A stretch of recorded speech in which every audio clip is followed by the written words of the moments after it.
Hello people, today I have with us the 30 Minute Missions Extended Armament Vehicle Tiltrotor version. This one does have a write-up, so I'll go ahead and get into that right now.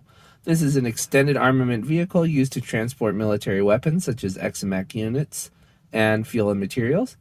It is standardly equipped with weapons to intercept enemy units such as chain guns and twin missile pods, and can stably carry its payload even through combat zones. The propellers are pointed forward for high-speed cruising in its normal mode, and it is capable of flexibly changing the direction and rotating speed of each propeller during its two-unit combination drone form that can perform unpredictable maneuvers. It can also be attached to XMAX units as a backpack and grants additional weapons and flight abilities. I actually do have two of these, but I only built one. The combination tilt rotor mode, or the drone mode, is this one here. As you can see, you can combine 4 of those engine pods. Let's see if I can get the brightness down a little bit here. There you go, now you can see it. 2 sets of this product are required to recreate this form, but you see 2 different versions of that, or 2 sets of that engine pods, or you can throw it on the back of one of your XMAX to make it a support unit. It does give you instructions on how to convert it into a backpack. It's pretty straightforward. And of course, being a 30-minute missions, you are able to combine them in any way you feel appropriate. So I will show some variations during the size comparison, and we can see what that looks like. But first, let me go ahead and show you what this one can do in terms of articulation. There's quite a bit of movement in this thing. Doesn't come with the stand, which is a little unusual for a flight unit, but it is 30-minute missions, so anything with a 3mm port will work. You start at the front here. The wings can rotate at their base and at the very edge, so the engine pods can turn. The propeller can rotate, but it is a 3mm peg, so anywhere where there's a 3mm port, you can plug that into. Presumably it can rotate there as well, but it's meant to be at the front of the engine. Everyone knows that. So you get that back in there. Looks like I washed it out with the light again. There you go.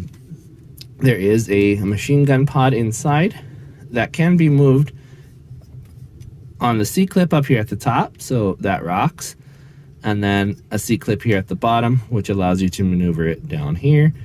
Don't put it right here in the way, because of course the propeller will get in the way and you'll shoot through it. I'm sure it's smarter than that, but still. These ones here also rotate at that axis, and they are on a 3mm system, so anywhere there's a peg you can plug that into. And that's about it. There's not a lot to this one in terms of articulation, but that isn't exactly what this one is supposed to be for. So of course you can transform that into the flight mode or vertical takeoff mode. The 2 engine pod, or the missile pods, are here as well, so you can launch missiles there. But that's pretty much all you ask for it. 2 sets of machine guns. Those are pretty rad, and that's about it. There are, of course, hard points for lots of different attachments, C-clip and 3mm, so loads of different ways you can connect this. Let's go ahead and get into size comparison. Now, for the rest of them, I'm going to compare it, or put the features of this one on them so you can see what they look like. But for a size comparison, this is an HG Gundam, a little bit taller than the normal Gundam, but everyone knows pretty much what an HG size is. And as you can see, it's right about the same height, pretty wide comparatively, and very, very short in stature. But for the purposes of this vehicle, that makes perfect sense. So that's what you have. And naturally, they show you how to put that into a backpack. I decided to change it up a little bit and put the wings on his hips here. The massive motors would not be very fun to work around, but it does have an interesting look, flight type unit like this. Very fun, and hopefully y'all come out with a better way to combine it than this.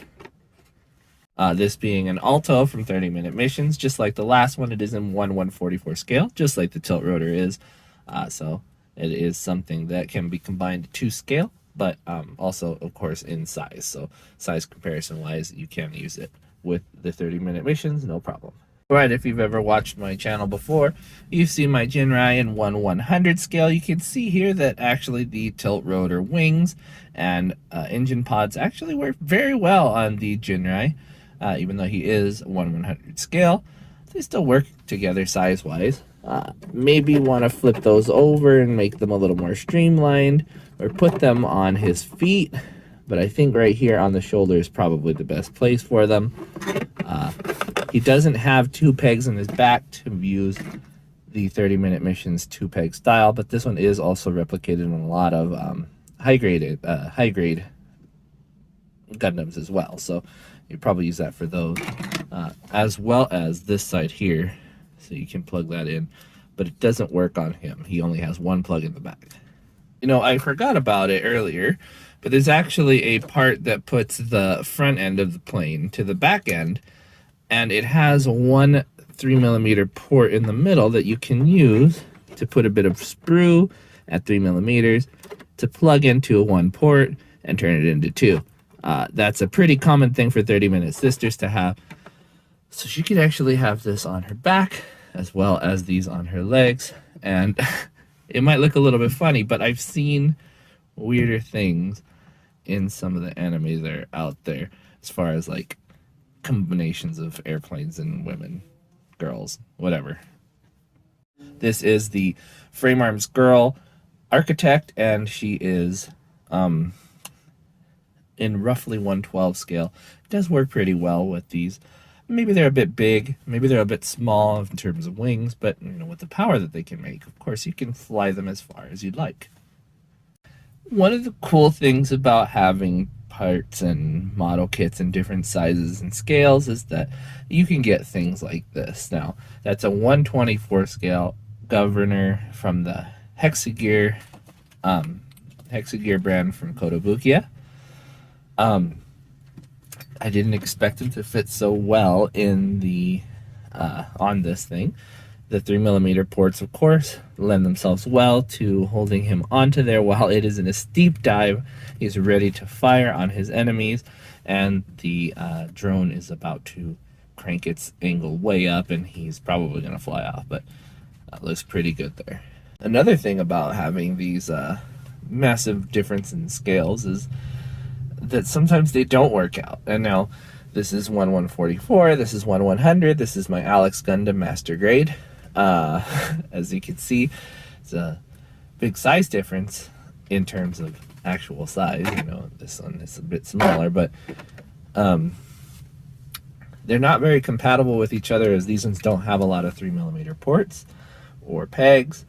But it would be funny to see a fist fight with an airplane and a giant mech, so we can do that with these. A lot of fun. All right, and back with the Alto. I just wanted to close out with the normal method of attaching it via backpack. It just plugs right into the back, as you see. This is a really nice set, I think. Lots of compatibility with the 30-minute missions line. It'll work really well with the 30-minute sisters. The architect from Frame Arms Girl shows that it'll look really good with the girls. I think decently enough anyway. Lots of interoperability with the 3mm ports, so that's probably where this one's going to shine, and of course that is what it's meant for. It does look fun to put in with other mechs, you know, like your Gundam, like your frame arms, so it's definitely something that you could see on the battlefield. And like I said, with the carrier, the logistics side of things, that's always exciting for me. Things that aren't mechs or fighting vehicles, those are always good. This one is a fighting vehicle, but you know, it's just one of those things that I like seeing. The less grunty side, or the more grunty side, the logistics, the feet on the ground, the trucks moving things place to place, the transports like this. Not a lot else to say about this one. I do wish I built the second one and put it together with the parts to make it the quadcopter. I'll probably do another video with that, just reviewing it on its own in that position. So stay tuned for that.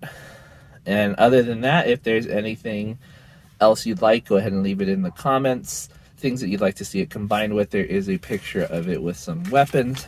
just plugged into the back like that, and that looks pretty cool. So if you want to see something like that, let me know in the comments below. If you don't, we'll leave this one alone until I get that quadcopter built, and we will figure it out from there.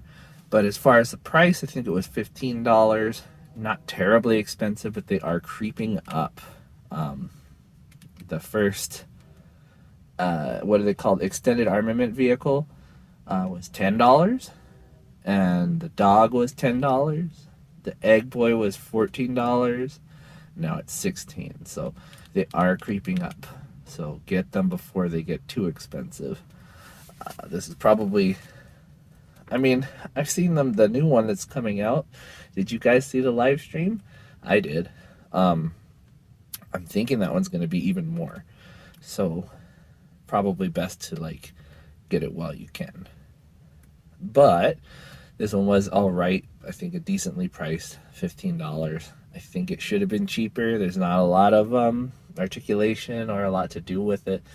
Just the idea that you can change it out with a lot of different things, that's the only selling point, I think. The mega selling point, not the only, because of course it does look good on its own. The tail section looks great. The front section looks great. The little sensor dome on the bottom looks great. But $15 is a reach. So hopefully they come out with another line that's a little bit cheaper. If they do go more expensive, $15, $16, $17, $18, they need to give you more. So hopefully they do. But that is it for this one. I will thank you guys for watching. So I will see you guys next time. Or you'll see me, but more than likely you'll see my stuff. Bye-bye.